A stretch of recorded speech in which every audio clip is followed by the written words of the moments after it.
شهر رمضان الذي أنزل فيه القرآن هدى للناس وبينات من الهدى والفرقان. اعوذ باللہ من الشیطان الرجیم. بسم اللہ الرحمن الرحیم.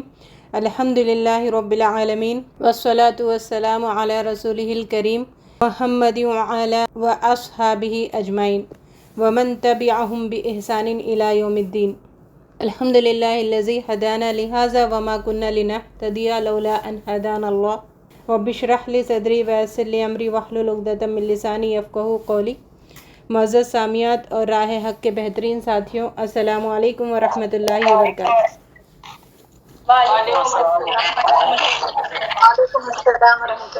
ہم پچھلی کلاس میں رمضان کے ریلیٹڈ گفتگو کر رہے تھے.